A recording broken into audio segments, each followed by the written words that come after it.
Your world is likely filled with more words than you can possibly process. Every ping, post, and conversation demands your immediate reaction, chipping away at your mental space. But what if the most powerful response available to you was not another word, but a deliberate and strategic silence? The great Stoic thinkers, from a Roman emperor to a former slave, did not see quiet as a weakness. They treated restrained speech as essential psychological armor. This was not about never speaking. It was about mastering the when and the how to protect your peace, your integrity, and your effectiveness in a noisy world. By the end of this exploration, you will possess a clear, practical framework for using silence not as a retreat, but as a disciplined strategy for mental strength. Philosophers believed that what you choose not to say could be your greatest source of power. What does your current relationship with silence reveal about your inner state? Marcus Aurelius never received a notification. He was never expected to craft an instant public reaction to a world event before his morning coffee. The pressure to have an immediate opinion on every topic, to fill every conversational gap, to broadcast every passing thought. This is a uniquely modern form of exhaustion. Our ancestors contended with physical threats and material scarcity. We battle an unending siege of information, a relentless demand for our cognitive and emotional bandwidth. Every silent moment feels like a vacuum begging to be filled, often with words we have not fully considered. This constant expression creates a low-grade mental static, a background hum of anxiety where we feel perpetually behind, perpetually judged, and perpetually required to perform. Social friction becomes inevitable. A hastily typed message, a defensive reply in a meeting, a passionate but poorly framed opinion shared in a heated moment. These are the daily regrets born from reactive speech. We watch the energy drain from us, poured into debates that change no minds and conversations that deepen no connections. This noise is the problem. The ancient Stoics, however, were not strangers to chaos. They lived in a world of political intrigue, sudden violence, and profound uncertainty. Their philosophy was not developed in a quiet library, but forged in the tumultuous forum of life. They understood that the greatest battles are often fought within the mind, and that an undisciplined tongue is a direct line to inner turmoil. So their practice of silence was not a passive avoidance of a quiet world. It was an active defense system built for a noisy one. It was the antidote to the very reactivity that leaves us feeling scattered and regretful. They asked a radical question: what if, before you speak, you first ask whether your words are necessary, true, and kind? What if the space between a stimulus and your response became a fortress of clarity, rather than a highway for every passing impulse? This is where we must correct a common misconception. Stoic silence was never about muteness or a fear of conversation. It was not the quiet of shyness, nor was it the suppression of something that genuinely needed to be said. Think of it instead as a disciplined pause, a conscious choice to let reason, not emotion, govern the gait of your lips. The Stoics called this faculty the hegemonikon, the ruling center of the mind. Strategic silence was its training ground. You are not refusing to speak, you are refusing to be spoken through by every passing irritation, every unverified rumor, every surge of pride. The purpose is threefold, and each is a form of mental protection. First, it creates a buffer zone for reflection. In that space between hearing something and responding to it, you reclaim your sovereignty. You ask the Stoic questions: are these words necessary? Are they true? Are they kind? If they fail even one of these tests, you exercise the strength to withhold them.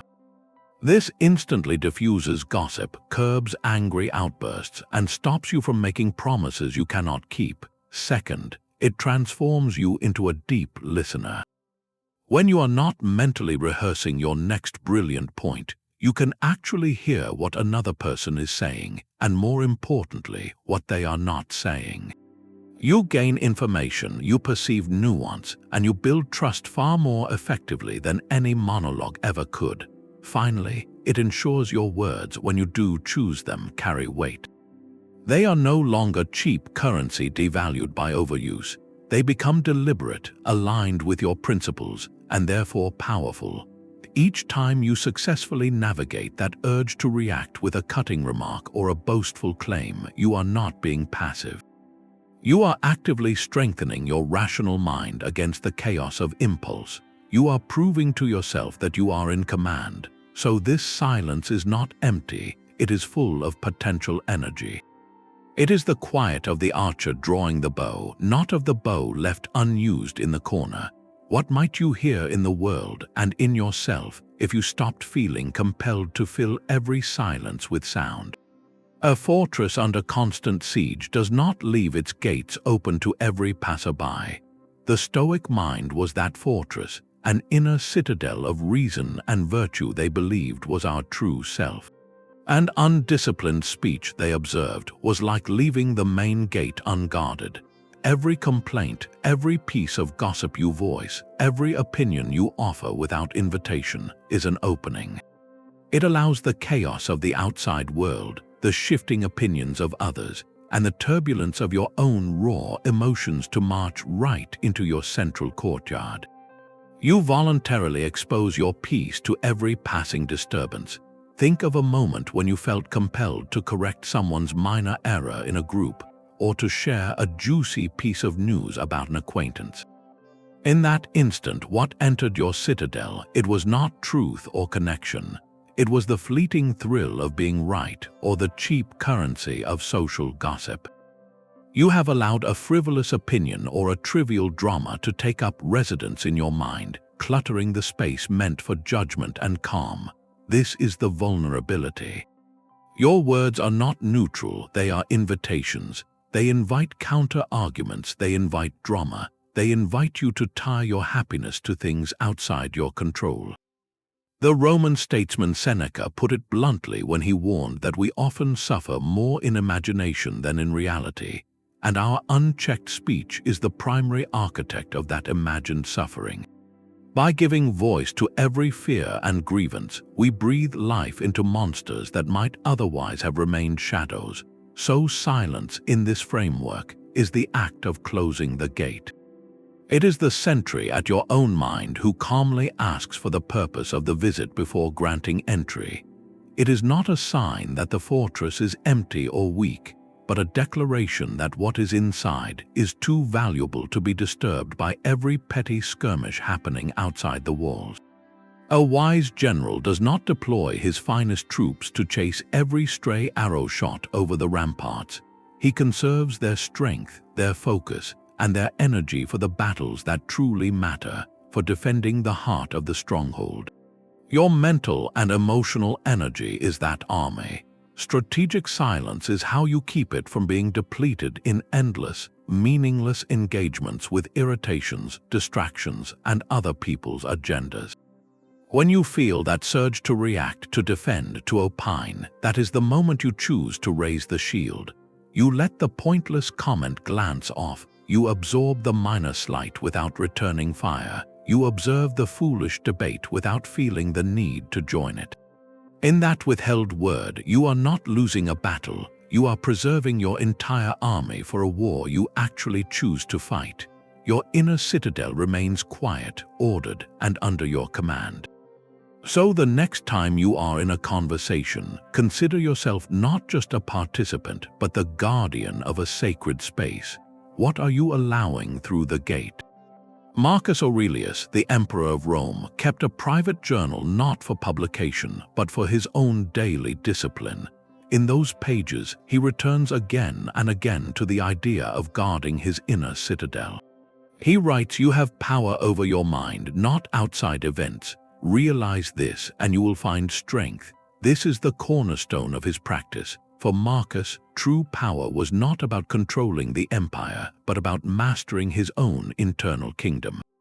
His silence was a double-edged practice, applied both inwardly and outwardly. Internally, it meant not immediately assenting to every impression that entered his mind. Imagine a thought arrives, a judgment about someone, a worry about the future, an irritation from a morning interaction. The untrained mind grabs that thought, believes it instantly, and runs with it. Marcus trained himself to pause. He would see the impression, but not grant it his automatic belief. He created a space between the event and his interpretation of it. This is the deepest form of silence, the quieting of internal chatter before it ever reaches your tongue. Externally, this translated to not voicing every complaint or judgment. He knew that speaking a grievance aloud often magnified it, giving a minor annoyance the weight and reality of a major crisis. By refusing to vocalize every frustration, he prevented external events from gaining a permanent foothold inside him. He writes of receiving annoying news or dealing with difficult people, and his reminder is always the same: do not be disturbed. This is not indifference, but a conscious choice about where to invest his finite energy and attention. He was guarding the gate. Think of your own mind as a clear, still pond. Every reactive thought, every spoken complaint is like throwing a stone into that water. The ripples distort everything, making it impossible to see the true reflection of reality beneath the surface. Marcus Aurelius practiced not throwing those stones. He would observe the impulse to throw one, the anger or the fear, and then he would simply let the stone drop from his hand, unthrown.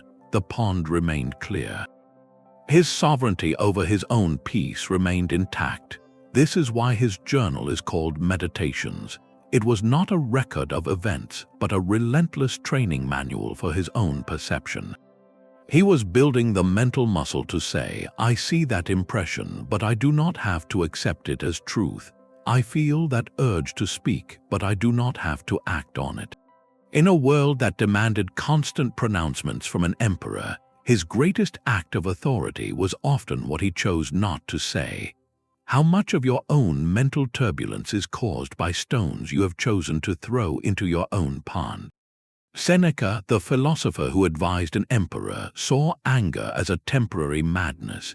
He watched it destroy friendships, unravel political careers, and poison minds from the inside out.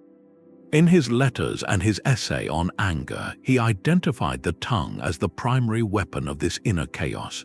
A word spoken in haste, he observed, can do more damage than a sword because its wound often never heals. His counsel was not to never feel anger. That was impossible. His strategy was to never let anger speak. He prescribed a simple, almost physical discipline. When you feel the heat of anger rising, when insult or frustration pushes words to the tip of your tongue, impose a delay. Do not speak in that moment, step back. He even suggested the practical tactic of counting silently to yourself before allowing a single word to pass your lips. This was not about winning an argument. It was about preventing a permanent loss of your own dignity and peace. That pause, that deliberate silence, is the filter Seneca insisted we install between raw emotion and the external world. It is in that quiet space that reason has a chance to catch up with passion. You are not suppressing the feeling, you are simply refusing to grant it executive power over your speech. You let the storm surge hit the breakwater of your will, rather than allowing it to flood the town of your relationships and reputation. Seneca knew that in the white-hot moment, we believe our harsh words are justified, necessary, even righteous. But in the cool light of reflection, we see them for what they often are: poison we chose to drink ourselves, hoping the other person would feel its effect. We are the first and most profound victims of our own unchecked speech. This is why he made the powerful observation that we often deeply regret what we say in anger, but we almost never regret what we chose with effort to leave unsaid. Think of the last time you said something cutting in an argument. The momentary satisfaction vanished almost instantly, replaced by a hollow feeling, the recognition that you have now introduced a new problem, a fresh wound that requires healing.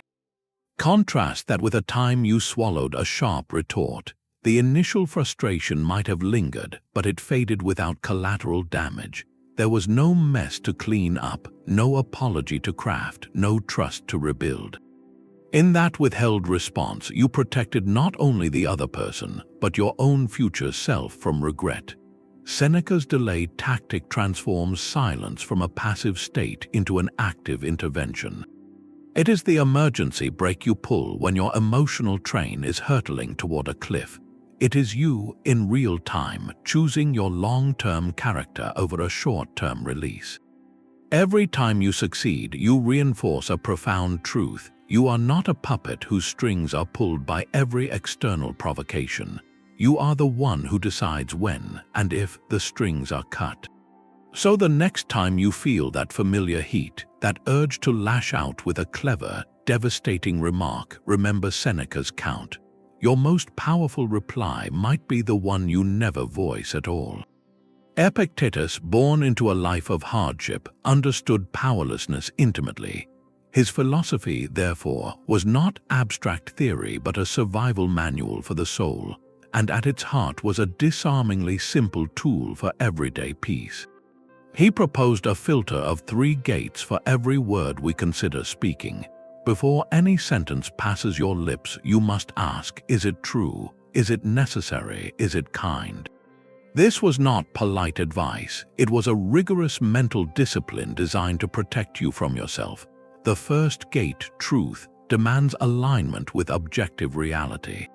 It stops gossip, exaggeration, and the stories we tell ourselves in anger. You must ask, do I know this for a fact? Or is this my interpretation, my assumption, my wounded pride speaking? This gate alone silences a vast amount of reactive noise. The second gate, necessity, is perhaps the most stoic. It asks, does saying this serve a purpose aligned with virtue? Is it useful? Is it helpful? Does it contribute to the situation or merely to my own ego? Many true things fail this test entirely.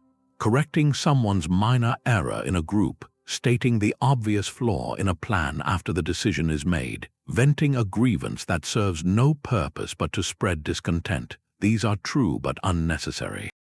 Passing this gate requires you to consider your role and your duty in the moment, a practice the Stoics called oikeiosis, our natural affinity to act for the common good. The final gate, kindness, is the social safeguard. It asks, are these words intended to build up or to tear down? Even a necessary truth can be delivered with cruelty, and the Stoics saw that as a failure of character. Kindness here is not about being soft, it is about respect for the shared humanity of the listener. It is the recognition that causing needless harm to another ultimately damages your own virtue, your own inner citadel. Now imagine applying this 3-gate filter in real time. Someone makes a claim you know is wrong. Your impulse is to immediately correct them. You pause. Is it true? Yes. Is it necessary? Is this the time, the place? Will it actually help, or will it just make you look clever? Is it kind? Can you frame it constructively, or will it publicly embarrass them? In the seconds it takes to run this internal audit, something profound happens. You cultivate a period of thoughtful silence. That silence is not empty. It is the space where your automatic reflexes are disarmed and your rational mind takes command. Speech is no longer a leaking pipe, but a deliberate tap you choose to turn on. This filter transforms every potential utterance from a reaction into a chosen action. It means you will speak less, but what you do say will carry immense integrity and weight. Your words become rare and valuable because they have been minted in the inner treasury of your character, tested for their worth, rather than spent carelessly like loose change. Epictetus offered this not as a rule for perfection, but as a practice for progress. Every time you catch a thought at the first gate and let it go, you strengthen your mental armor. You are not just avoiding a regrettable comment, you are actively training your hegemonicon, your ruling center, to be the master of your world, not its servant. What would your conversations sound like if every word had first passed through these three silent gates? This three-gate filter is a powerful tool, but it rests on an even deeper Stoic foundation. Every moment of strategic silence is a direct application of their most famous principle, the dichotomy of control. This idea, simple to grasp but profound in practice, draws a bright line through all of human experience. Some things are up to us and some things are not. Our own judgments, our intentions, our actions, and our desires, these are within our power. Everything else, from the weather to the opinions of others, from our reputation to the actions of those around us, is ultimately not within our direct command. When we apply this razor-sharp distinction to speech, the entire landscape of communication changes. What is within your control? Your own judgment about a situation. Your decision to open your mouth or to keep it closed. The intention behind your words should you choose to speak. The tone you use, the truth you aim to convey, the kindness you strive to embody. These are your sovereign territory. What lies outside your control, how another person interprets your words, whether they feel offended, enlightened, or indifferent.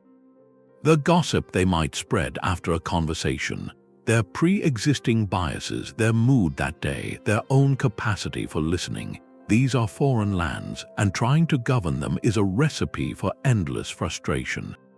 Reactive speech is almost always a violation of this boundary. We lash out to control someone else's behavior, to force them to see our point, to make them apologize, to change their mind. We complain loudly about an external event, pouring our energy into something we cannot alter, as if the volume of our protest could reshape reality itself.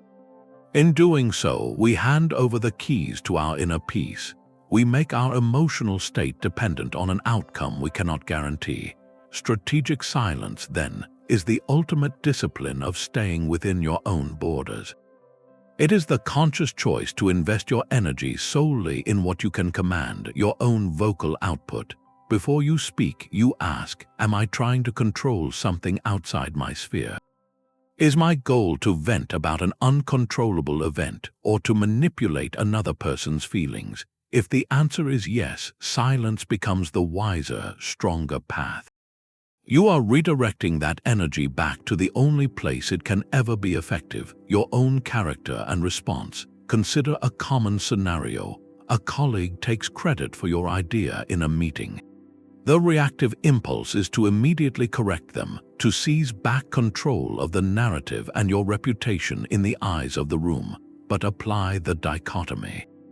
Can you control their decision to claim your work? No. That moment has passed. Can you control how the room perceives you if you launch into a public confrontation?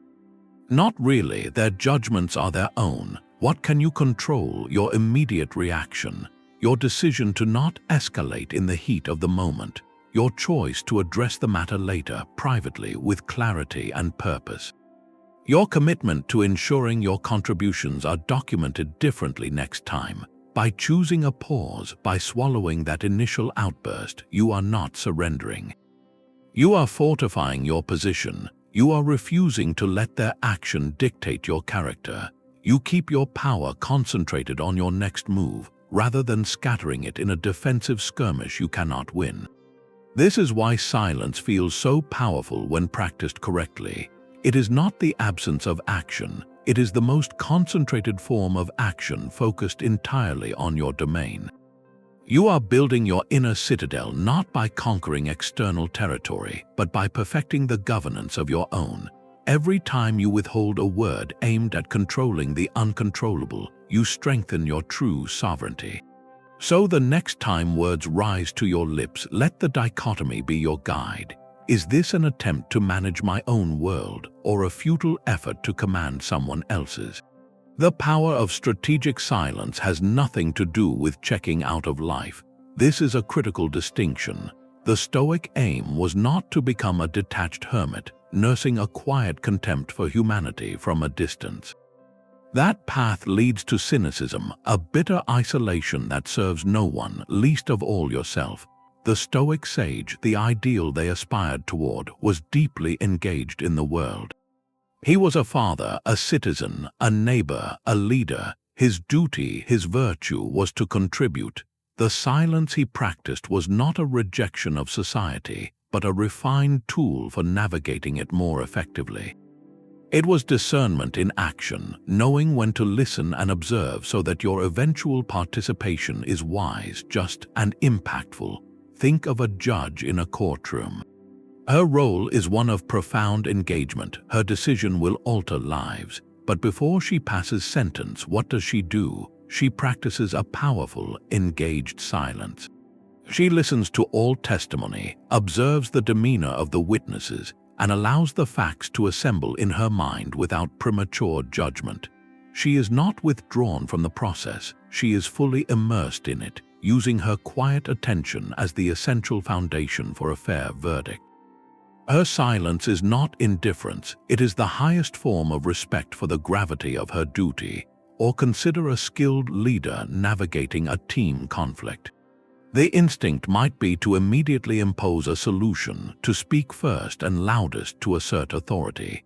But a leader applying Stoic discernment would first create a space for silence.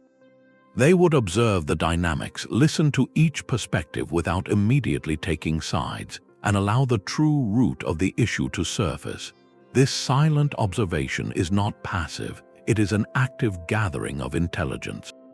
It ensures that when they finally do speak, their words are directed, informed, and capable of actually resolving the tension rather than adding to it. This is the heart of the practice. Stoic silence is situational and strategic. It is the pause that allows you to fulfill your role with excellence. You are not avoiding conversation. You are preparing for the right one. You are not refusing connection. You are ensuring that when you connect, you do so from a place of principle, not impulse. The misanthrope withdraws because he believes people are not worth the trouble. The Stoic engages because he believes his duty to his fellow human beings is essential, and that fulfilling that duty well requires the discipline to sometimes hold his tongue. His silence is the space where he chooses his battles, conserves his energy for meaningful contribution, and ensures that his actions in the world are aligned with his values. So this mental armor does not make you a ghost in the machine of society. It makes you a more conscious, more effective operator within it. You participate, but on your own terms, guided by your reasoned choice rather than pulled by every social current. Your quiet moments become the source of your most powerful speech. This strategic pause does more than just protect your inner world. It fundamentally changes your perception of the outer one. When you stop the internal monologue of what you will say next, you create a vacuum, and nature abhors a vacuum.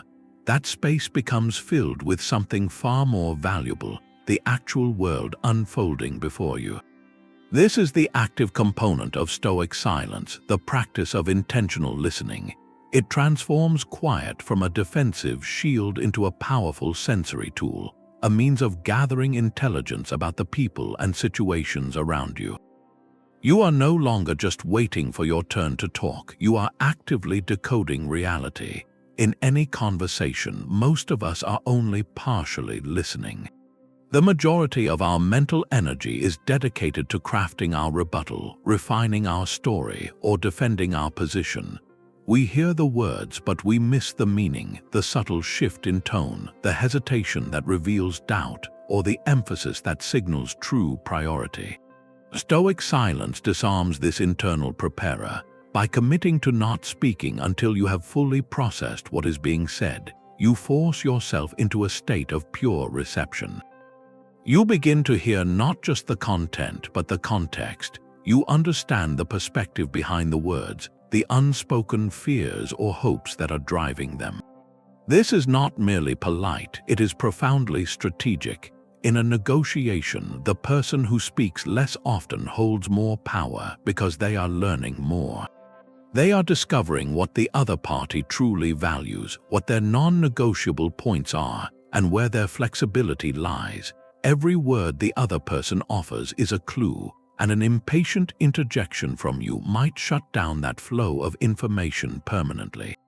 By listening deeply, you gather the accurate data needed to craft a response that actually addresses their core concerns, rather than just reacting to their opening position. In leadership, this practice is indispensable. A leader who listens intentionally does not just hear complaints, they diagnose systemic issues. They do not just receive ideas, they perceive the passion and insight behind them. This allows for decisions that are informed by the collective intelligence of the group, not just the loudest voice in the room. It builds immense trust because people feel seen and understood, not just managed. And in personal relationships, deep listening is the bridge that reactive speech so often burns. When you truly hear a partner or a friend, you are not just collecting facts about their day, you are sensing their emotional weather. You are understanding their experience from within their frame, not just superimposing your own. This allows your eventual response, when you do choose to speak, to be one of connection and support, rather than misplaced advice or irrelevant anecdote. The Stoics understood that most conflict arises not from stark differences, but from misunderstood positions. We react to what we assume the other person means, rather than what they actually intend. Intentional listening dismantles those assumptions. It replaces reactive fiction with gathered fact. So the next time you are in conversation, make this your silent goal. Let your only task be to understand. Listen as if you will later have to recount their perspective to a third party with perfect accuracy. Notice what happens. The pressure to perform evaporates. The anxiety about your own contribution fades. You become a calm, absorbing presence, and in that calm, you gain a clarity about others that reactive speech could never provide. Your silence becomes not an absence but a capacity, a spaciousness where true understanding can finally take root. Gossip is a toxin masquerading as social glue. In the marketplace, the forum, or the modern office, it feels like a harmless way to connect, to share a secret, to feel included. But the Stoics saw it for what it truly was, a corrosive habit that actively dismantled the very virtues they sought to build. Epictetus was characteristically direct. He warned that you should mostly be silent or speak only what is necessary and in few words, and he added, "You may seldom speak about things that are not up to us," meaning the affairs and reputations of other people. This was not a minor social suggestion, it was a core ethical mandate. To understand why, we need to dissect gossip through the Stoic framework. First, it almost always involves falsehood, or at least a distortion of truth. We rarely have the full context of another person's choices or struggles. The story we pass along is a fragment, often colored by our own biases or the teller's desire for a compelling narrative. By speaking it, we trade in unreality, violating the first gate of truth. Second, and more profoundly, gossip harms the social bonds we have a duty to uphold. The Stoics believed in oikoiosis, our natural affinity and responsibility toward our fellow human beings as part of a shared community. Gossip is a betrayal of that fellowship. It uses another person's life, often during a moment of their hardship or error, as entertainment for a third party. It erodes trust, not just between you and the subject of the talk, but between you and every listener who now wonders what you might say about them when they are not present. Finally, gossip is a profound pollution of your own mind. It forces you to dwell on the lives, mistakes, and circumstances of others, which are definitively outside your control. You are filling your inner citadel with judgments about other people's reputations, their relationships, their successes and failures. You are cluttering your most sacred space with furniture that does not belong to you and that you have no power to arrange. Each piece of gossip you voice or even entertain is a voluntary act of mental clutter. You are choosing to be disturbed by something that is not your business, to be angered by a rumor, to be pleased by another's stumble. You are handing the keys to your emotional state over to the distant actions of someone you may not even know. The Stoic alternative is a deliberate, cleansing silence. When someone leans in to share a juicy morsel about a colleague or a neighbor, your strategic pause is your shield. You do not have to be confrontational. You can simply listen neutrally, offer no fuel for the fire, and gently change the subject. This single act does several powerful things at once. It protects your own mind from irrelevant and potentially false judgments. It signals to others that you are a person of integrity, a vault, not a broadcasting tower. Over time, this builds a formidable kind of trust. People will learn that your presence is a safe space, that words spoken to you go no further. Your character becomes defined not by the stories you tell about others, but by the stories you refuse to amplify. In that quiet refusal, you are not missing out on connection. You are building a deeper, more respectful kind. You are choosing to engage with people based on their direct actions toward you, not on the second-hand narratives that swirl around them. You clear the static from your social world, and in that clearer air, you can hear the truth of your own principles much more distinctly. An insult is a test delivered in the form of a verbal trap. The person offering it extends a hook, baited with your pride and your desire for social standing, and waits for you to bite. The immediate, visceral reaction is to snatch that hook and yank back, to prove your strength with a sharper, more cutting retort. The Stoics saw this not as a victory, but as a profound and voluntary surrender. By reacting, you have just handed the remote control for your emotional state to someone else. They pressed a button labeled insult, and you obediently displayed the programmed response of anger, fluster, or defensiveness. Your inner peace is now contingent on their behavior, a fragile state no rational person would choose. The strategic alternative is to leave the hook untouched in the water. Your silence in the face of provocation is not an admission of defeat, it is a declaration of independence. You are communicating through a powerful absence of words that the bait is not for you.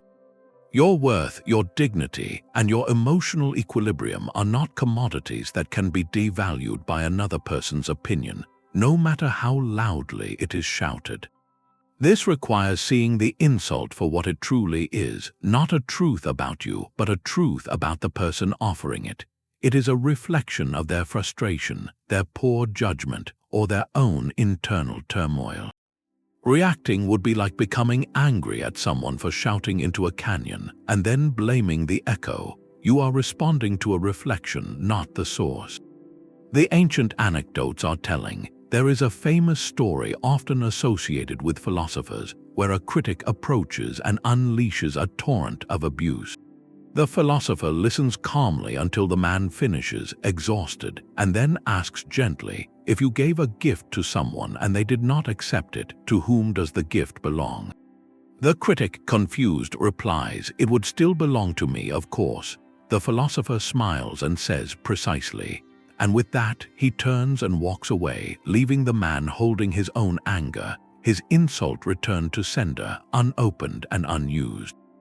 The aggressor was disarmed not by a superior wit, but by a refusal to play the game on his terms. His weapon, the intended emotional reaction, found no target. This is the disorienting power of strategic silence. It denies the provoker the conflict they seek. It transforms their attack from a public spectacle into a private monologue that grows more awkward and insignificant with every second it hangs in the air unanswered. Your calm becomes a mirror in which they are forced to see the absurdity of their own outburst. You preserve your dignity not by defending it, but by demonstrating that it was never in jeopardy to begin with. Your inner citadel remains serene because you never opened the gate to let the shouting in. In that quiet space, you reclaim all the energy you would have wasted on crafting a comeback and redirect it toward what truly matters, your own purpose and peace. So the next time a barb is thrown your way, feel the old impulse rise, and then feel the even greater strength of letting it pass. Watch the insult fall to the ground, harmless because you chose not to catch it. Who, in that moment, is truly in control? A leader who speaks less often commands more attention. This is not a trick of personality, but a principle of power understood by Stoic-minded leaders throughout history. In the noisy arena of command, where everyone has an opinion and a desire to be heard, the most authoritative voice can be the one that chooses its moments with severe discipline. Measured speech punctuated by thoughtful, deliberate pauses does not suggest a lack of ideas. On the contrary, it broadcasts a surplus of them held in reserve. It conveys that your thoughts are being carefully weighed before being released into the world, that your words are not disposable reactions but considered judgments. This silence between statements is not empty air, it is perceived as depth. It tells everyone listening that you are operating from a place of inner calculation, not external pressure. Your quiet becomes a canvas upon which others project competence, control, and unshakable confidence. They lean in, waiting for the signal, because they have learned that when you finally do speak, it matters. Contrast this with the leader who talks incessantly, filling every silence with directives, opinions, and off-the-cuff commentary. At first, this may seem like engagement, even passion. But over time, a devaluation occurs. When words are cheap and abundant, they lose their weight. Followers begin to tune out the constant stream, struggling to separate crucial instruction from background noise. The leader's authority slowly leaks away with each unnecessary syllable, because they have taught people that not every word from their mouth requires attention. History offers clear examples of this laconic power. Think of figures like George Washington, who was famously reserved in speech. His contemporaries noted that in councils of war or governance, he would listen intently to every argument, often for hours, saying very little. When the debate concluded, he would offer a brief, decisive summary and his judgment. That judgment carried immense force precisely because it emerged from such profound silence. He had absorbed all available information, filtered it through his own reason, and only then acted. This is the Stoic ideal made manifest, action rooted in observation, not empty rhetoric. It is the embodiment of the phrase, "still waters run deep." The silent leader's power comes from the understood reservoir beneath the calm surface. Every unnecessary word spoken is like a cup of water splashed from that reservoir, a small but pointless reduction of a precious resource. The strategic leader conserves that resource, letting it accumulate, so that when the moment for action arrives, they can release a focused, powerful stream that cuts through the noise and moves the situation forward. This practice transforms leadership from a performance of busyness into a demonstration of sovereignty.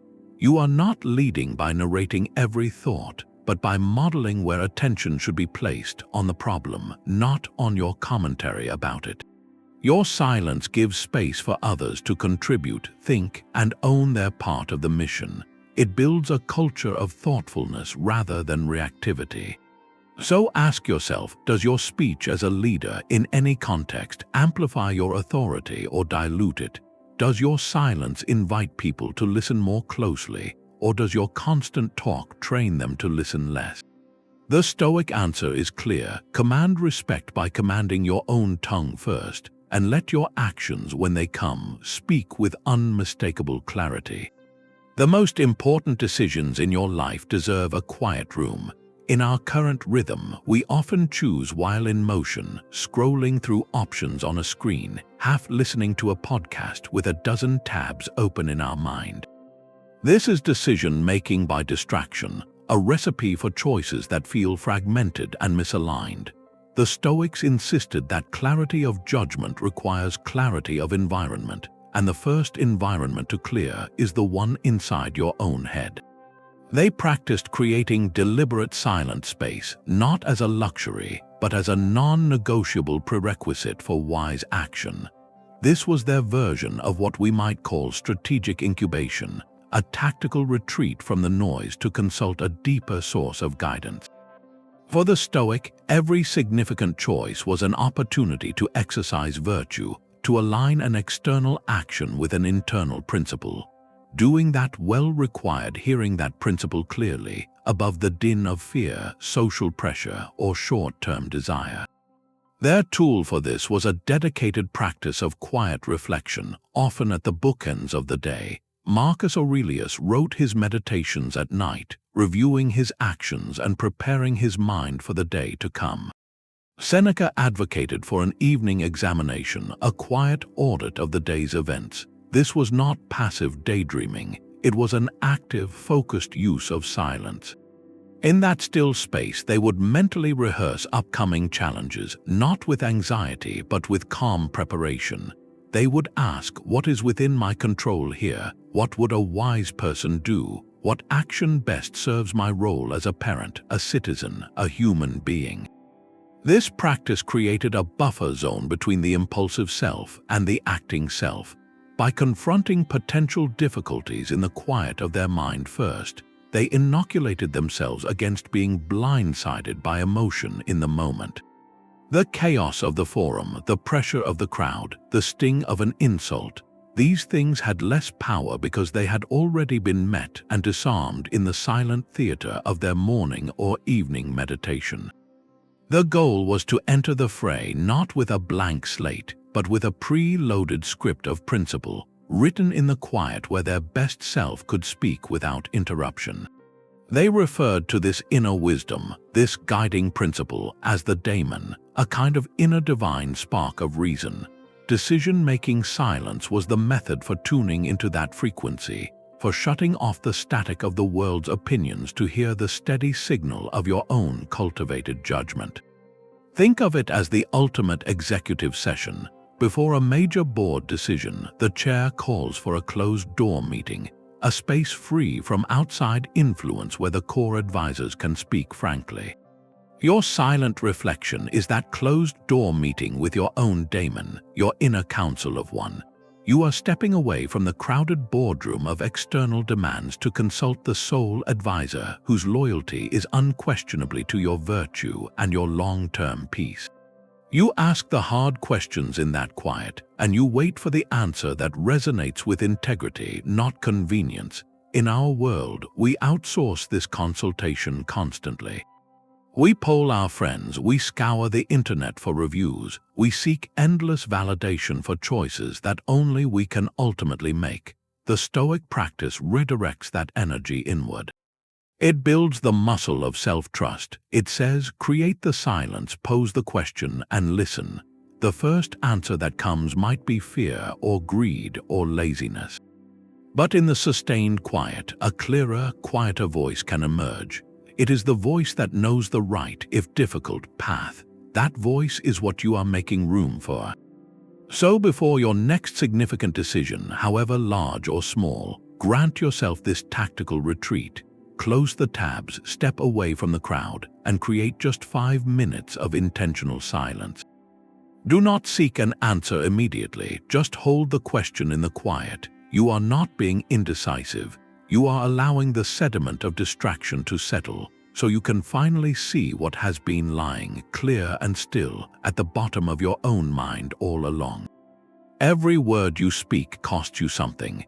The Stoics understood this not just as a metaphor, but as a physical reality within their model of the human being. They called it pneuma, a word often translated as breath or spirit, but more accurately understood as the vital energy that animates the body and the mind. It was the cohesive force of life itself, a kind of intelligent fire that flowed through us, governing our thoughts, our health, and our actions. And just like our physical breath, this vital energy was a finite resource to be used with intention, not wasted. From this perspective, speech is not merely the movement of air over vocal cords. It is a direct expenditure of this precious pneuma. Every sentence is a conscious release of your vital force into the world. Now consider what happens when that release is frivolous, agitated, or reactive.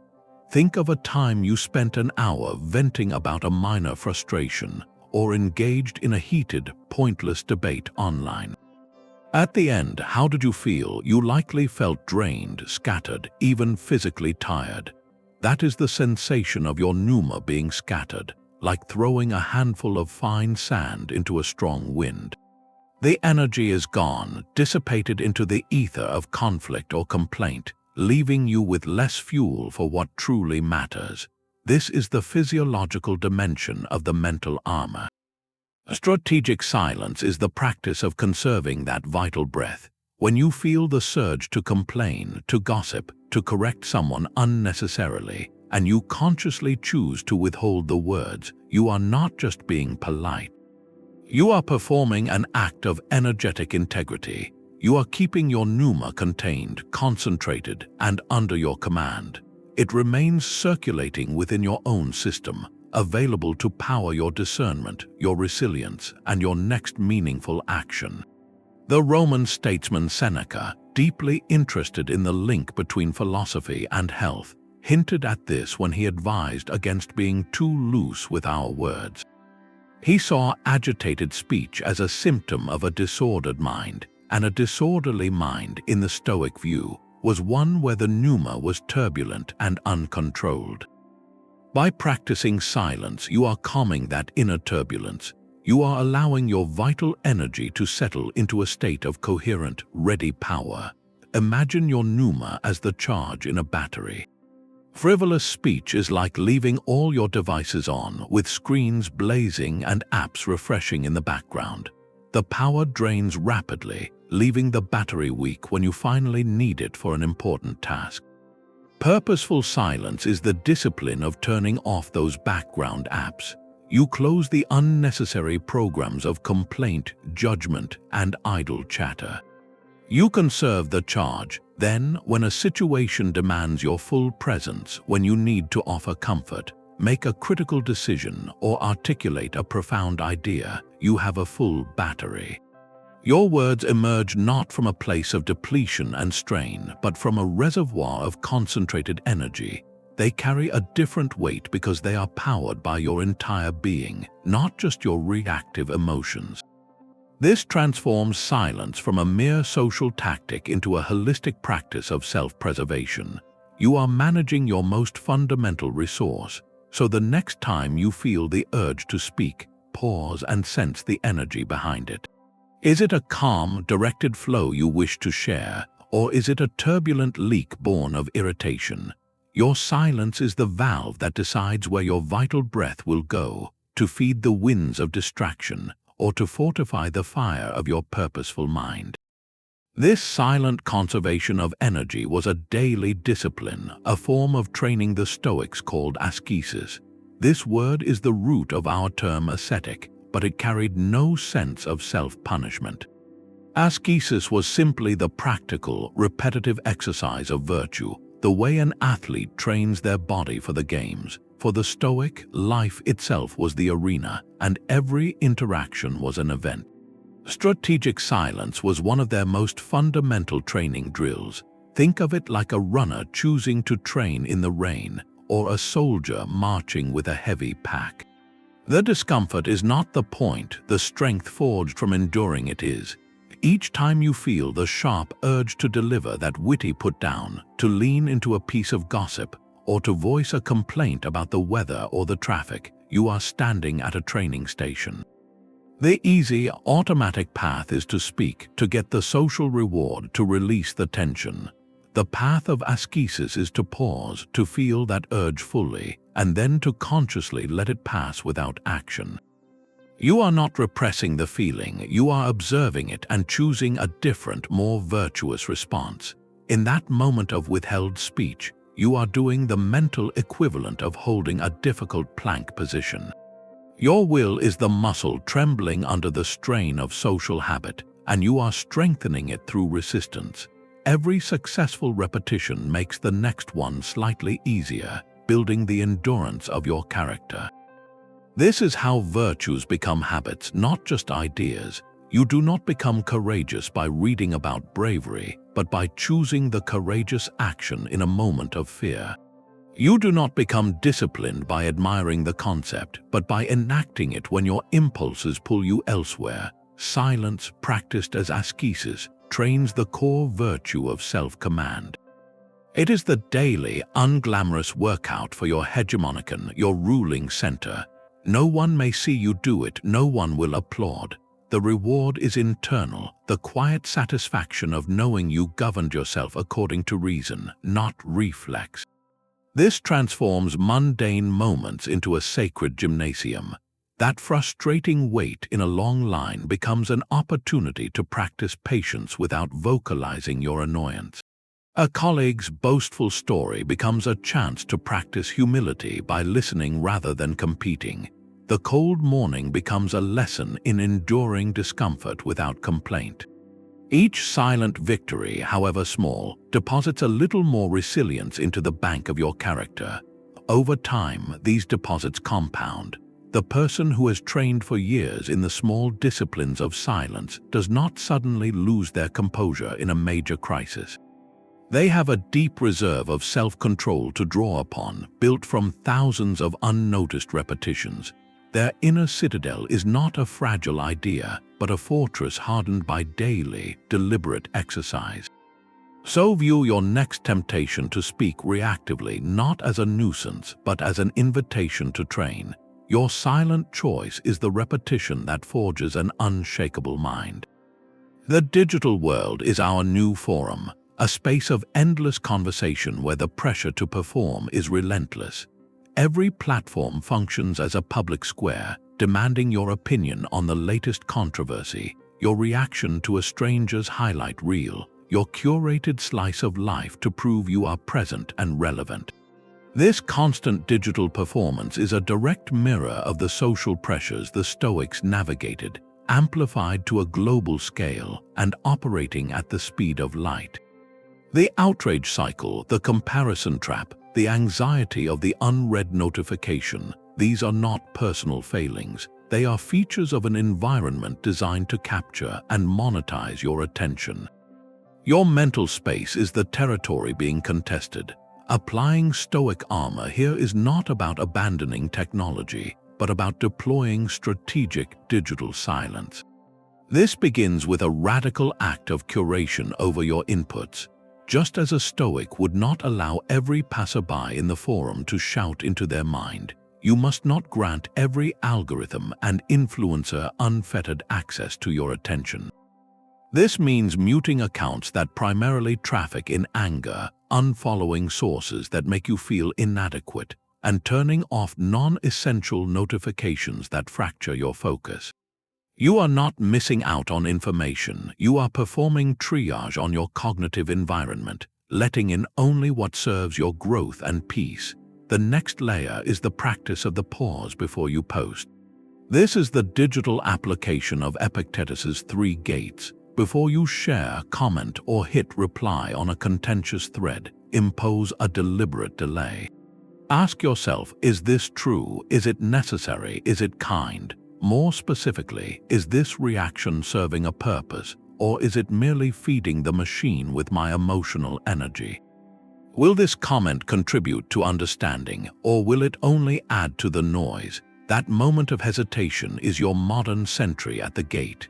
It prevents you from becoming a passive vector for digital outrage, from tying your mood to the approval of strangers via likes, or from etching a permanent, reactive thought into the public record. Finally, the most potent form of digital silence is the intentional log off. This is not a permanent retreat, but a scheduled tactical withdrawal to recharge your pneuma, your vital energy. It is a declaration that your worth and your reality are not confined to the metrics of a screen. By regularly stepping away, you break the hypnotic cycle of endless scroll. You reclaim the sensory richness of the physical world, the depth of an uninterrupted thought, the calm of a mind not being pulled in 10 directions at once. This practice protects you from the comparison trap by reminding you that the curated lives you see are fragments, not wholes. It shields you from outrage fatigue by giving your nervous system a respite from the constant drip of crisis. In these quiet spaces, you remember who you are outside the performance. You strengthen your inner citadel against the digital siege, ensuring that when you do engage, you do so from a place of choice, not compulsion. Your silence online becomes the blank space around a piece of text, the margin that makes the message readable and gives it power. Anger, for the Stoics, was not just another emotion. They classified it as one of the four primary passions, a dangerous wildfire of the soul that could consume judgment and virtue in an instant. It arises from the judgment that we have been wronged, a judgment made in a flash before reason has time to verify the evidence. This is why silence is not merely a good idea when you are angry. It is the essential firebreak. It is the critical first line of defense that prevents a spark of irritation from becoming a conflagration of regret. Neuroscience now offers a window into this ancient wisdom. There is a measurable gap, a fraction of a second, between a triggering event and our full emotional and physical response. In that narrow window, the amygdala, the brain's alarm center, has already sounded the alert, flooding the body with stress hormones. But the prefrontal cortex, the seat of reason and long-term planning, takes a few moments longer to come online. An angry outburst is what happens when you act in that gap, when you let the alarm dictate your actions before the executive center can assess the situation. Strategic silence is the conscious act of widening that gap.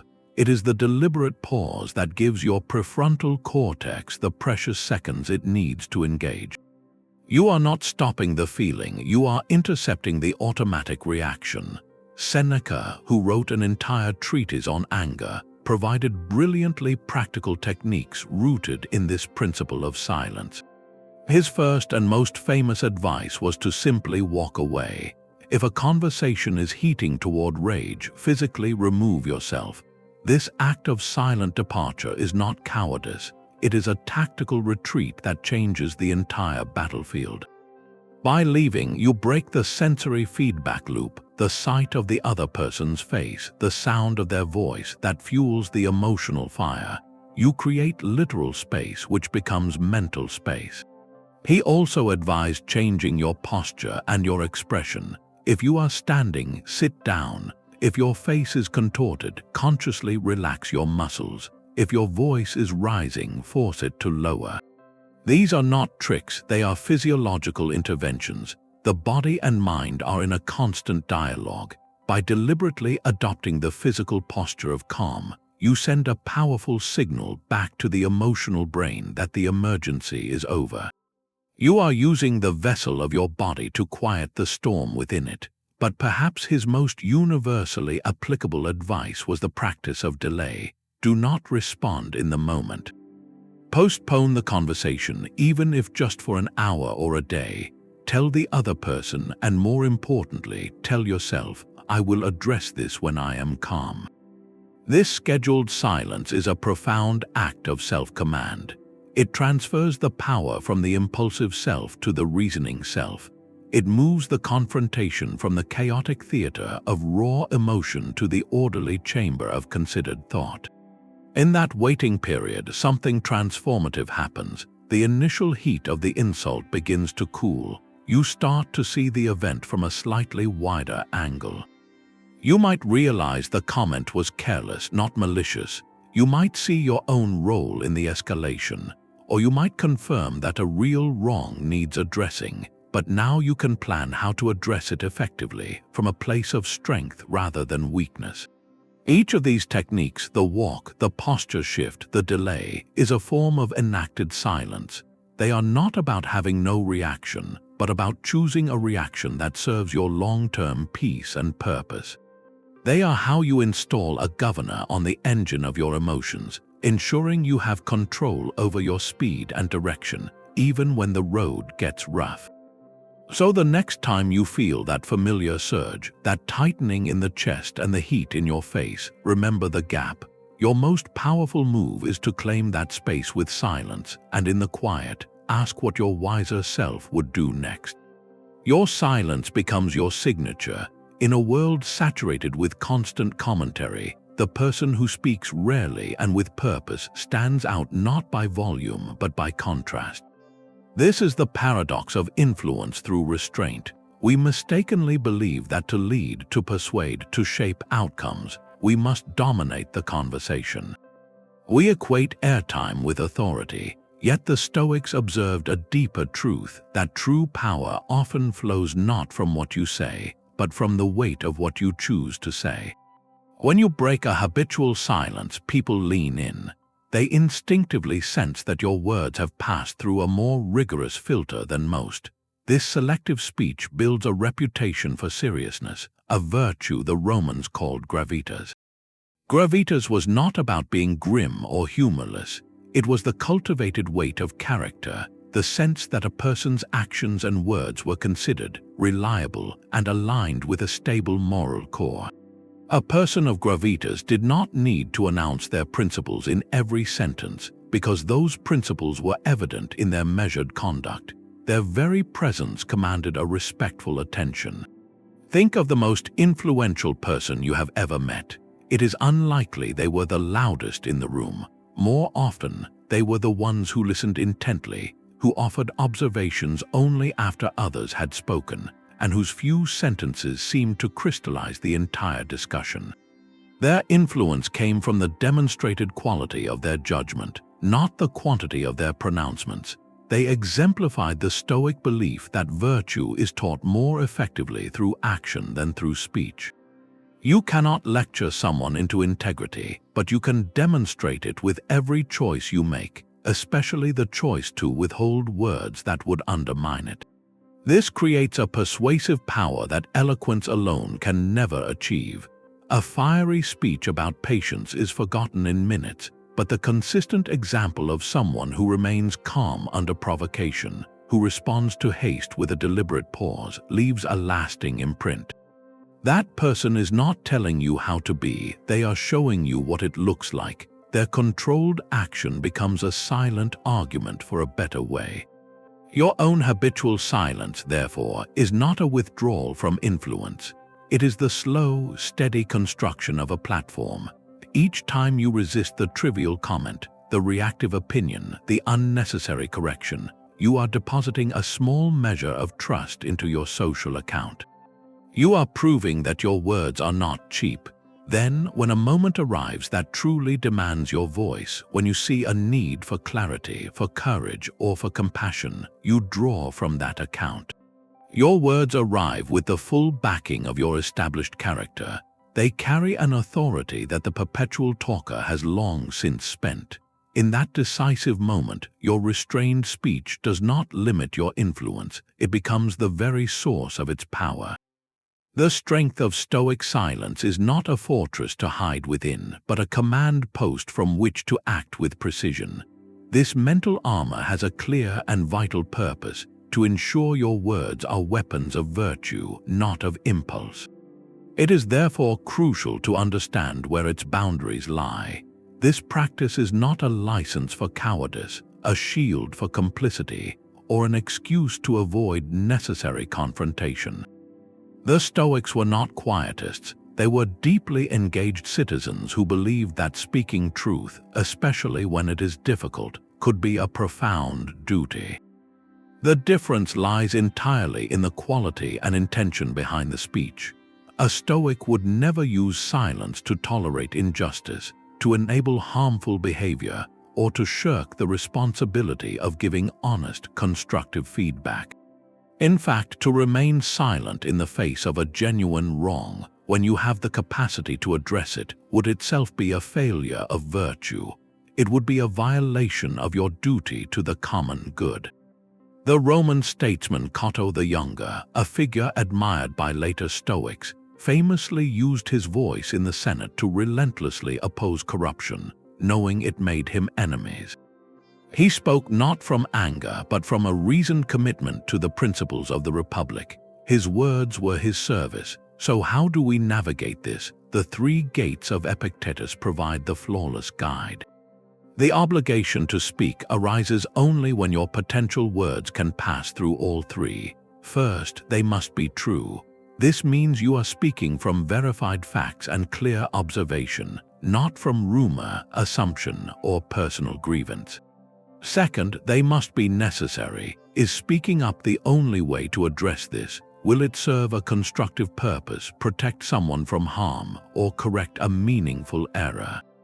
Or is it merely to make you feel better or to win a social point? Finally, they must be kind, in the Stoic sense of aiming for the other's genuine good. This does not mean being soft or avoiding hard truths. It means your intention is to help, to build up, to correct for the benefit of the person or the community, not to tear down, humiliate, or vent your own frustration. Imagine a colleague is consistently missing deadlines affecting the whole team. The cowardly silence is to say nothing, letting resentment build and the project suffer. The reactive speech is to publicly criticize them in a meeting. The Stoic path is to request a private conversation. You prepare by ensuring your facts are straight. You speak because it is necessary for the health of the team and for their own professional growth, and you frame the feedback with a focus on the impact and a genuine offer to support them, making it about the work, not their character. Your tone is calm, your words are few, and your goal is resolution, not blame. In that moment, your silence was not in the speaking, but in the careful preparation that made your speech virtuous. You are not avoiding conflict, you are transforming it into an opportunity for constructive change. The armor of silence protected you from a rash attack so that you could deliver a precise and principled intervention. Your duty to speak is measured by your capacity to do so wisely. When you choose to break a strategic silence, let it be for a reason that honors the very principles the silence was meant to guard. That final silence you choose to break speaks volumes about your character. Yet to wield this powerful restraint, you must first become comfortable with a different kind of quiet, the literal, physical silence of your own environment. For many, this is the most challenging training of all. We have wired ourselves to flee from it. The moment we step into a quiet room, we reach for a device. A walk becomes a podcast, a drive becomes an audiobook, chores become a music playlist. We treat empty space as a void to be filled, a threat to our engagement. But what are we really avoiding? The Stoic would say we are fleeing from an encounter with ourselves. That external silence becomes a mirror, and we are afraid of what or who we might see in it. This discomfort is not a personal flaw, but a symptom of a mind untrained in its own company. The practice, then, is to deliberately and gently remove the constant soundtrack. Begin with something small. Sit in a room for just 5 minutes without turning on the television or picking up your phone. Do not meditate, do not try to achieve anything. Simply sit and allow the silence to be there. You will notice the impulse to reach for stimulation, a physical itch to end the quiet. Observe that urge as if it were a weather pattern passing through the sky of your mind.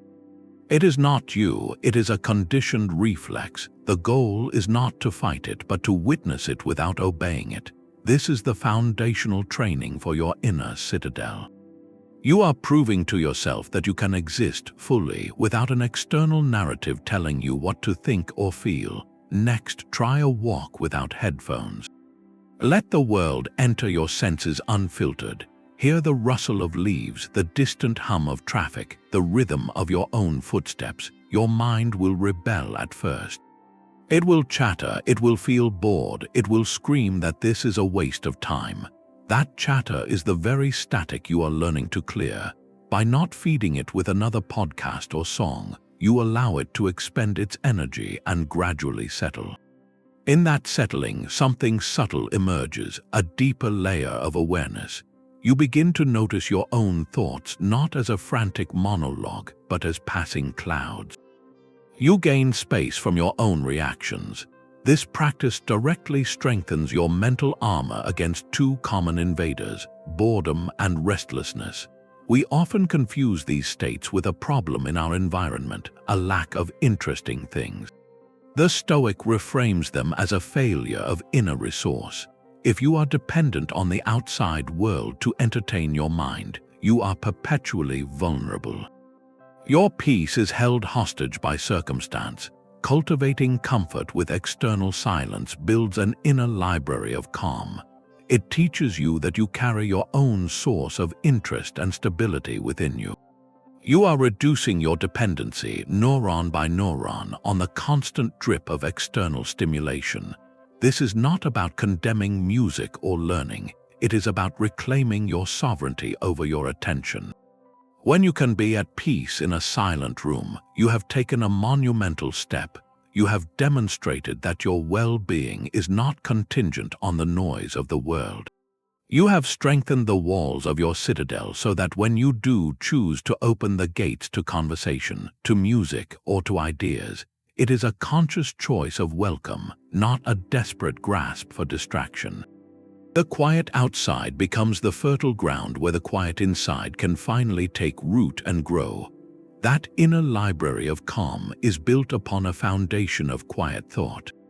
All our strategies for outward silence, from the 3 gates to the tactical pause, are ultimately directed at a much deeper target, the constant internal commentary running inside your own mind.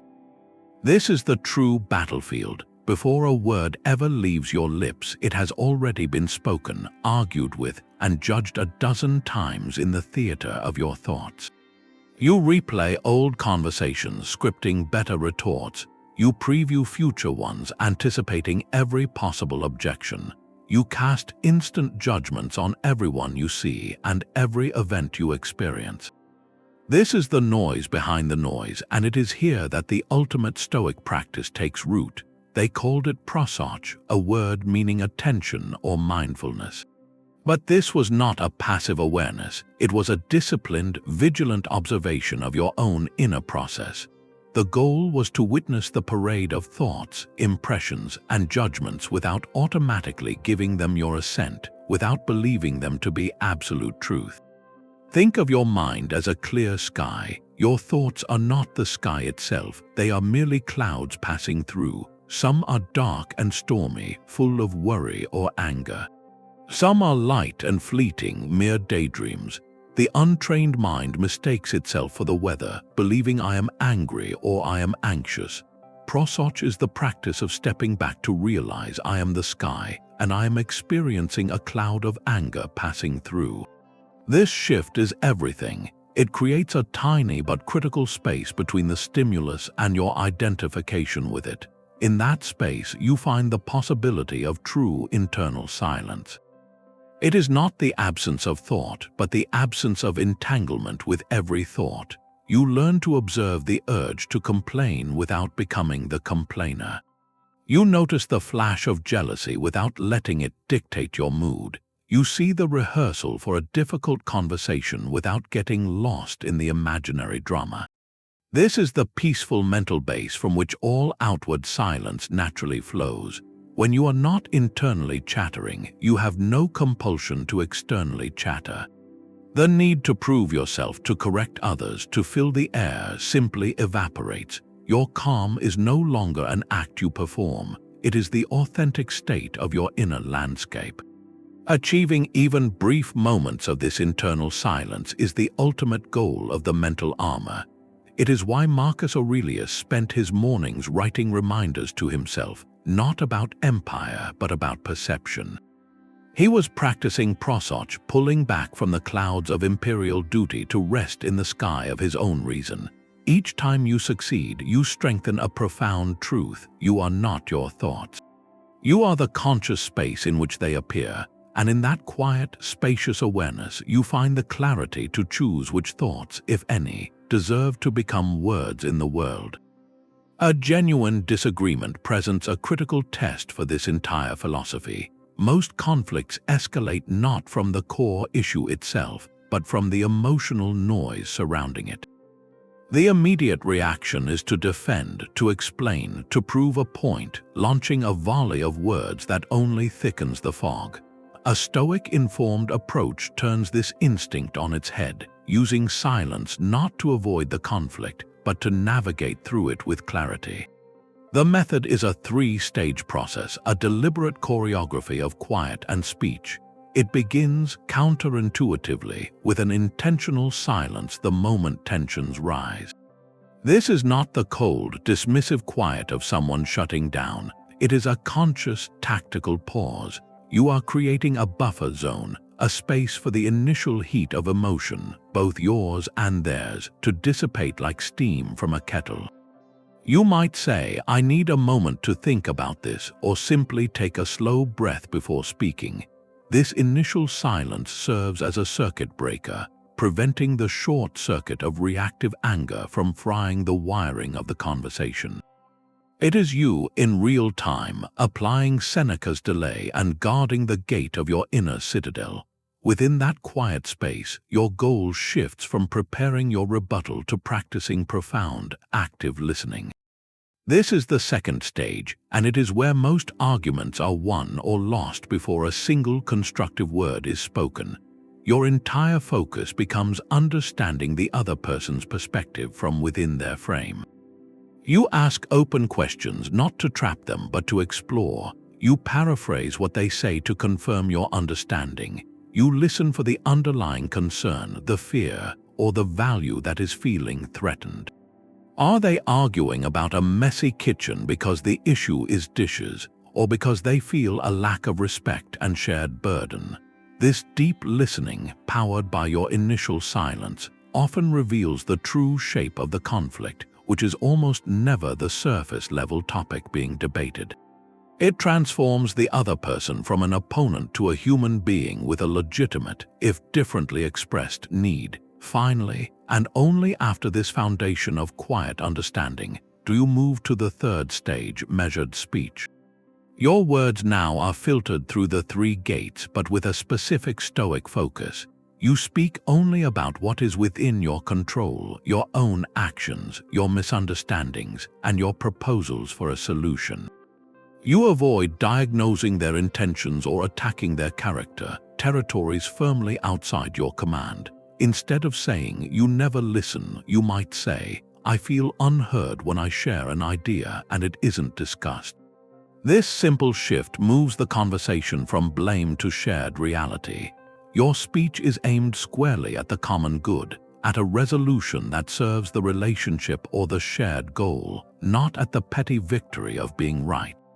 You frame suggestions as experiments, as ways forward you can both control and evaluate. Contrast this with the typical reactive cycle. In that pattern, person A speaks from emotion, person B reacts defensively, person A feels attacked and escalates, and the dialogue spirals into a duel of monologues where each person is only listening to their own internal script. The original issue is buried under layers of hurt feelings and personal critiques. The Stoic method breaks that cycle at the very first link by inserting a moment of sovereign silence. It replaces a battle of reactions with a shared process of discovery. The quiet is not a surrender. It is the strategic high ground from which you can see the entire battlefield clearly and choose the path that leads not to a defeated enemy but to a durable peace. True freedom is not found in doing whatever you want whenever the urge strikes. The Stoics called this a dangerous illusion, a form of self-imposed slavery dressed up as liberty. They offered a different, more demanding definition, eleutheria, an inner freedom that comes from self-mastery. This is the ultimate destination of all our practice with silence. Every time you feel the sharp impulse to speak from anger, to correct out of pride, or to complain from frustration, you are standing at a crossroads of freedom. To follow that impulse is to obey a master, a momentary passion that has hijacked your reason. It feels like an act of expression, but in the Stoic view, it is an act of servitude. You have become a puppet, and the strings are pulled by external events and unchecked emotions. The person who must voice every opinion, answer every insult, and fill every silence is not free. They are chained to the expectations of the crowd, to the need for validation, and to the turbulent weather of their own reactive mind. Their peace is held hostage by the next comment, the next piece of news, the next perceived slight. This is the opposite of eleutheria. Strategic silence is the daily, deliberate practice of cutting those strings. It is the assertion that your inner state is your own sovereign territory, not a colony to be claimed by every passing provocation.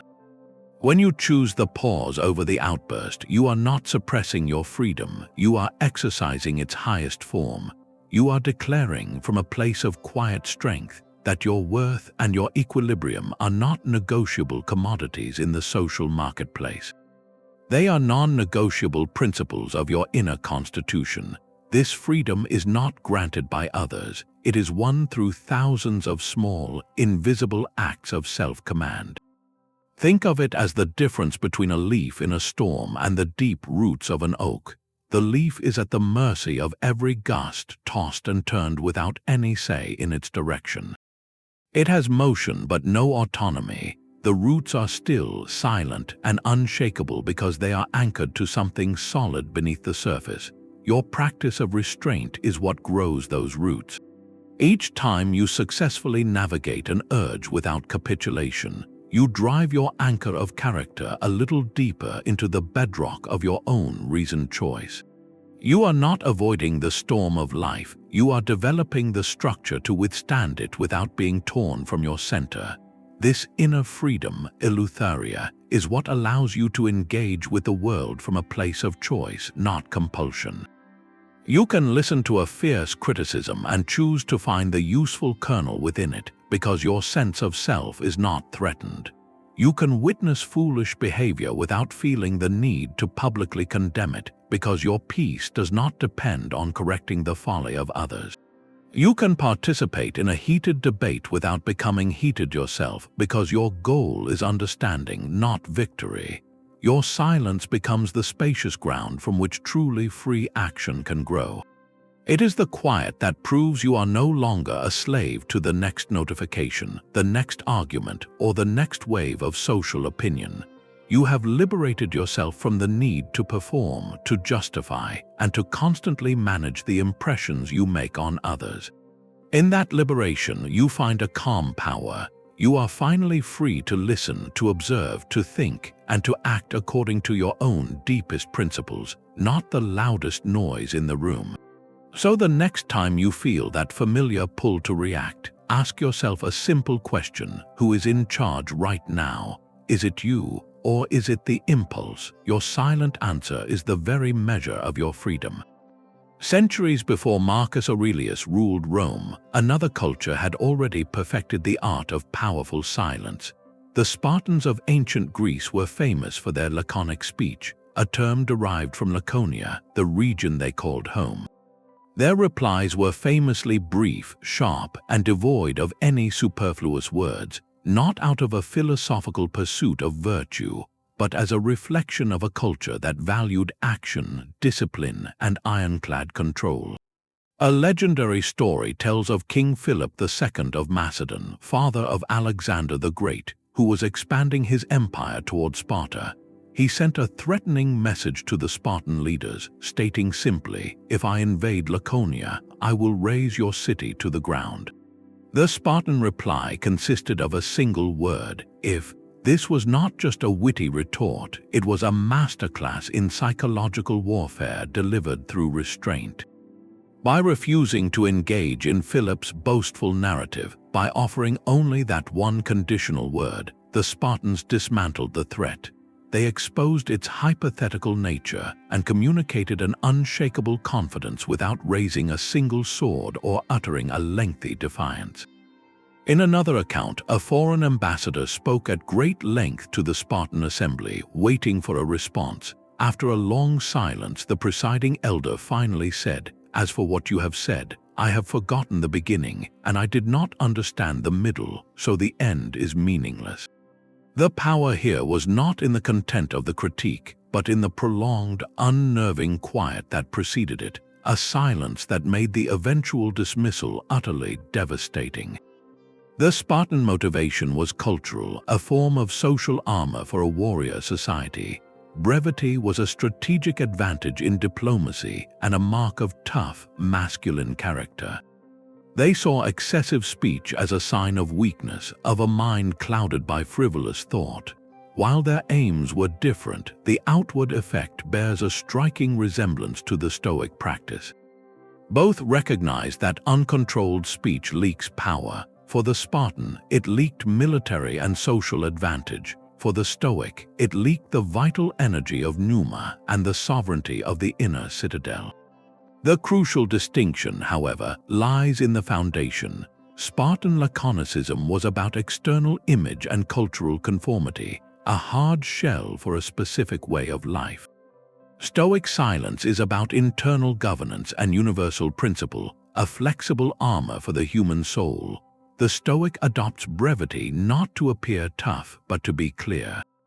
Not to intimidate, but to preserve peace. Not to conform to a warrior code, but to align with the reasoned law of nature. The Spartan answer was a weapon aimed outward.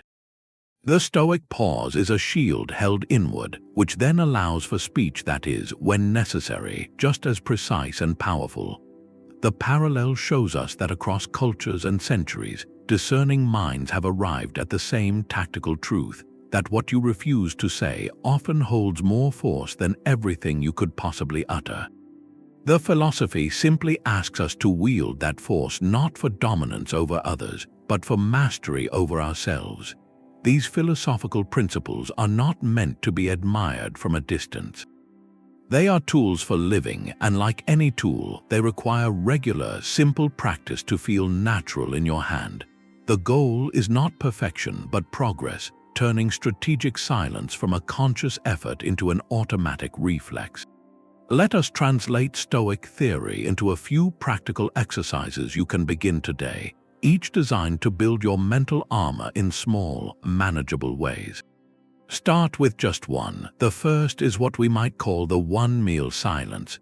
Choose one meal this week, perhaps breakfast or lunch, to eat in complete quiet. No phone, no television, no podcast, no conversation. Just you and the experience of your food. The objective is not to achieve a meditative state, but simply to observe the impulse to fill the space. Notice the itch to reach for a device, the internal chatter that arises when external noise stops. This exercise trains your comfort with literal quiet, strengthening your ability to exist without constant input.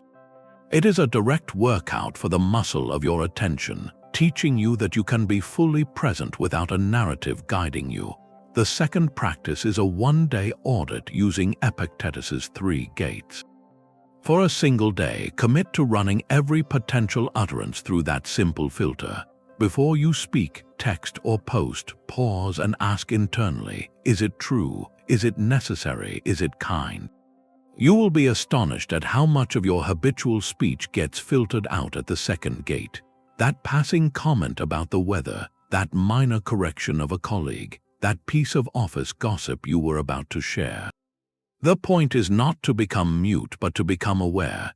Each time you catch a thought and let it go, you are strengthening the sentry at the gate of your inner citadel. Do not worry about lapses. View them not as failures, but as valuable feedback, highlighting where your reactive habits are strongest. The third exercise is a digital sunset. 1 hour before you intend to sleep, silence all non-essential notifications and place your devices in another room. This is not just about better sleep, it is a daily, tactical withdrawal from the digital forum. It is a scheduled reminder that your worth and your reality exist independently of the screen's glow. In that quiet hour, read a book, jot down thoughts in a journal, or simply sit with your own company. This practice conserves your pneuma, your vital energy, preventing it from being scattered across the endless scroll of other people's curated lives. It builds the inner resource of calm that makes daytime silence easier to maintain. Finally, adopt the pause and breathe rule for meetings and difficult conversations. Make a simple pact with yourself. When any question is asked or any provocative statement is made, you will take one full, slow breath before you respond. That breath is your fortress. It creates the crucial gap between stimulus and reaction, allowing your prefrontal cortex to engage. In that brief silence, you can choose your words from a place of reason, not reflex. This tiny habit, practiced consistently, will transform how you are perceived, moving you from a reactive participant to a considered contributor. Remember, the objective of all these exercises is not to never speak, but to ensure that when you do, it is a choice, not a compulsion. Each small success in these practices deposits resilience into your character. They are the daily repetitions that forge an unshakable mind, building your capacity for that profound inner freedom where your peace is truly your own. What single small practice could you begin tomorrow to strengthen your own command of silence? This profound tool of silence, like any powerful instrument, can be misapplied. The very discipline meant to free you from ego can, if you are not careful, become a new source of it. There is a subtle but dangerous trap that awaits anyone who begins to master their tongue, the creeping sense of pride in your own restraint. You might start to view yourself as the quiet, wise observer in a room of noisy fools, cultivating a silent superiority that is just another form of judgment. This is not Stoic tranquility, it is spiritual vanity. Marcus Aurelius warned himself constantly against the love of praise, and this includes the private praise you give yourself for being more disciplined than others. The goal is to remove the need for external validation, not to replace it with a more refined internal version. If your silence makes you feel secretly better than those who speak freely, you have merely traded one attachment for another. You are still measuring your worth on a scale of comparison, and your inner citadel has been infiltrated by the quietest of invaders' pride. Watch for this feeling. True Stoic silence feels light, clear, and free. The silence of pride feels heavy, separate, and isolating. A more corrosive misapplication is using strategic silence as a weapon. This is not the serene pause of Seneca's delay, but the cold, calculated withdrawal of communication intended to punish or manipulate. It is silence with a pointed edge, deployed to make another person feel confused, guilty, or insecure. This might look like refusing to acknowledge a greeting, giving the bare minimum in response to a question to convey displeasure, or using a prolonged, frosty quiet after a disagreement instead of seeking resolution. This is passive aggression disguised as philosophical restraint, and it is a complete betrayal of Stoic principles. Remember, the three gates include kindness, which is an intention for the good of the social whole. A silence meant to inflict emotional discomfort is unkind, and therefore fails the test. It creates tension rather than peace, and it ties your inner state to the deliberate causing of distress in another, which is the opposite of self-command. The Stoic seeks to be free from causing harm, not to become a more sophisticated source of it. Finally, there is the risk of confusing serene detachment with sullen withdrawal. The boundary here is defined by your internal weather. Detachment is the clear sky that allows you to see events objectively without being storm-tossed by them. Your quiet is peaceful, open, and present. Sullenness, however, is a clouded, brooding silence. It is withdrawal born not from choice, but from a suppressed resentment or a defeated mood. You are not guarding your peace, you are nursing a grievance. The energy is heavy, closed off, and bitter. You may be silent, but your body language, your expression, everything broadcasts a turbulent inner world that you have not mastered but merely bottled up. The Stoic ideal is apatheia, a state free from destructive passions, not a suppression of feeling that curdles into a quiet gloom. The test is in the quality of your quiet. After a moment of chosen silence, do you feel a spacious calm, ready to re-engage with the world from a place of principle? Or do you feel a tightening, a sense of being separate and wronged? One is armor, the other is a cage. The entire purpose of this mental discipline is virtuous tranquility, a peace that is active and engaged, not a superiority that isolates or a resentment that poisons. Your restraint is a success only if it leaves you more connected to your own humanity and more capable of fulfilling your duties to others, not less. If your practice of silence is making you proud, manipulative, or miserable, you have taken a wrong turn. Go back to the core intention, not to win, but to be free. The quiet you seek is not a wall to hide behind, but the clear space within which your best self can finally be heard. The vast, silent night sky was the Stoics' ultimate classroom. Beyond the defensive silence that guards your inner citadel lies a deeper, more expansive quiet, one that opens a door rather than closing a gate.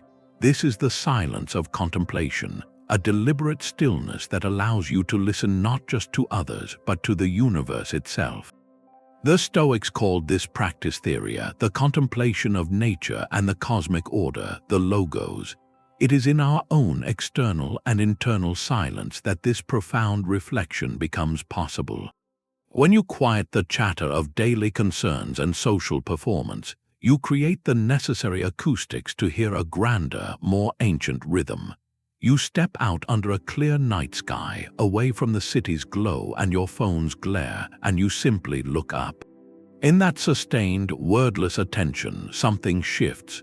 Your personal worries, so loud and urgent just moments before, begin to recede against the backdrop of countless stars and the immense arc of time they represent.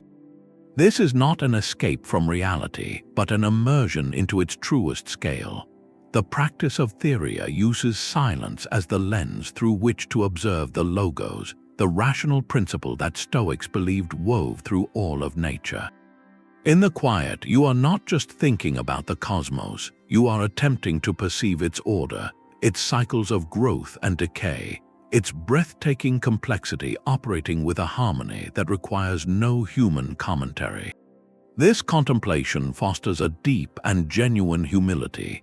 Your successes, your failures, your entire life story is placed within a context so vast it cannot help but adjust your perspective. The urge to boast, to defend your reputation, to cling to petty grievances, these things start to feel like shouting in a cathedral, pointless and slightly embarrassing. You see yourself not as the central character in a private drama, but as a small, integral part of a magnificent, interconnected whole. This realization, born from silent observation, is the antidote to ego. It frames your life not as a solo performance, but as a note in a cosmic symphony. That sense of connectedness is the second gift of this contemplative silence. When you see the same laws of physics governing the orbit of a planet and the fall of a leaf, when you recognize the same elements that forged stars now composing your own body, a feeling of kinship arises. You are made of the same stuff as the universe, participating in its same rational flow. Your silence becomes a form of listening to your own deepest nature, which is also the nature of everything around you. This transforms silence from a purely defensive armor into an opening, an act of receptive wonder. It is not just about protecting your peace from others, but about attuning your mind to a peace that already exists, the orderly, beautiful unfolding of the world. In that awe, you find a source of resilience that gossip, insults, and daily frustrations cannot touch. Your quiet mind becomes a reflection of the quiet, ordered cosmos you contemplate. So the next time you find a moment of true silence, whether under an open sky or simply in a quiet room at dawn, resist the urge to fill it, let it be. In that spacious quiet, you might just hear the universe whispering back, reminding you where and to what you truly belong. Strategic silence does not stand alone in the Stoic toolkit. It is the quiet, reinforcing thread that weaves through the entire fabric of their philosophy, strengthening every other discipline they practiced. Consider the exercise of negative visualization, the deliberate contemplation of potential loss. The goal is not to dwell in fear, but to reduce your frantic attachment to external things, to appreciate what you have by remembering it could be gone. This practice is profoundly undermined by a habit of boastful or complaining speech. If you constantly voice your achievements, you are strengthening your neural attachment to the praise and status they bring. You are tying your sense of self to something outside your control. Strategic silence acts as the practical companion to this mental exercise. When you accomplish something meaningful and you feel that powerful urge to announce it, to have it validated by others, your choice to remain quiet is a real-time application of negative visualization. You are, in that moment, practicing non-attachment. You are savoring the accomplishment for its own sake, for the virtue it required, not for the social reward it might generate. You are proving to yourself that your worth is internal, that the achievement is enough without the fanfare. The silence is the space where you learn to enjoy the thing itself before it is taken away or forgotten by others. In that quiet satisfaction, you become less vulnerable to the whims of public opinion. Your peace is no longer mortgaged to your latest success. Similarly, silence is the essential atmosphere for the Stoic evening review. This was not a time for self-congratulation or bitter regret, but a calm, forensic examination of the day's events. How could you possibly conduct an honest audit if your mind is still buzzing with the echoes of your own conversations, with the clever things you said, the arguments you won, or the complaints you voiced? That internal noise clouds your judgment. The practice of measured speech throughout the day creates the quiet raw material for a clear review. Your actions and reactions are easier to see objectively when they are not buried under layers of unnecessary commentary. In the evening's quiet, you can replay a difficult interaction. Because you likely paused before speaking, you can more easily identify the moment when you felt provoked and assess whether your eventual response was aligned with wisdom or with pride. You can consider the gossip you chose not to repeat and feel the strengthening of your integrity. The review becomes meaningful precisely because your daytime silence provided clean, observable data about your character, not a chaotic log of every passing impulse given voice. This synergy extends to the discipline of desire and aversion. The Stoic works to desire only virtue and to be averse only to vice, freeing themselves from the roller coaster of wanting external outcomes. A loose tongue is the engine of misplaced desire and aversion. We speak endlessly about what we want to happen or fear will happen, mentally living in a future we cannot control. Each time you voice a worry about tomorrow's meeting or a craving for a particular result, you are reinforcing that neural pathway, making the desire or aversion stronger. Strategic silence here is the circuit breaker. By refusing to give vocal energy to these future-focused anxieties and cravings, you starve them. You pull your attention back to the present moment, to what is within your control right now, your judgment and your next action. The silence becomes the practical training ground for aligning your desires with the here and now. Even the foundational view of the cosmos, the logos, is supported by this quiet thread. How can you perceive the rational order of nature if your own mind is a torrent of disordered, reactive speech? The inner turbulence you express outwardly is a barrier to seeing the harmony you believe exists. Cultivating internal and external silence is how you calm the waters of your own soul to better reflect the orderly patterns of the world. It is the necessary preparation for the contemplation of something greater than yourself.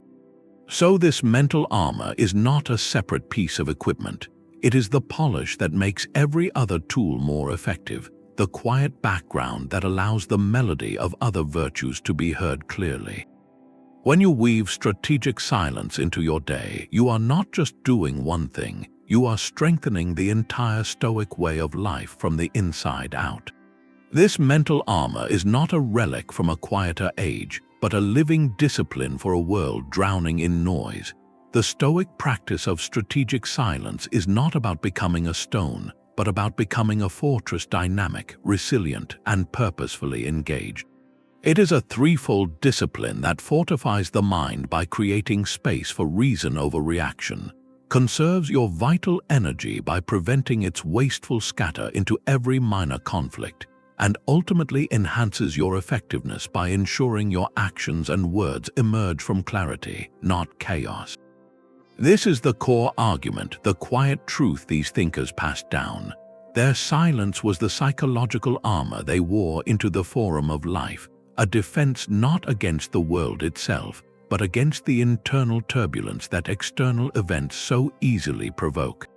It protected their inner citadel from the siege of other people's opinions and the insurrection of their own unchecked passions. The true reward for this disciplined restraint is a profound sense of sovereignty. When you master the gate of your own speech, you reclaim a quiet power that no external circumstance can grant or take away.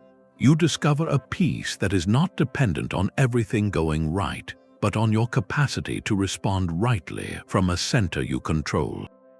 The noise of the world continues, but it no longer dictates the weather inside your mind. You find you can listen more deeply, act more deliberately, and connect more authentically, because your energy is no longer leaking away in 1,000 petty verbal skirmishes. As we conclude this exploration, consider this a simple invitation to experiment. Before this day ends, choose one single moment to deploy this strategic silence. When you feel that familiar tug to correct someone, to voice a complaint, or to fill an empty space with sound, pause. Let the impulse rise and then let it pass without action. Observe what happens in that quiet space within you and notice the different quality of calm that follows. That moment is your training ground. If you found value in this journey toward a quieter, stronger mind, consider sharing your reflections below or subscribing for more guides in practical philosophy. The path to inner freedom is built one silent, conscious choice at a time. Your peace is waiting in the space between the thought and the spoken word.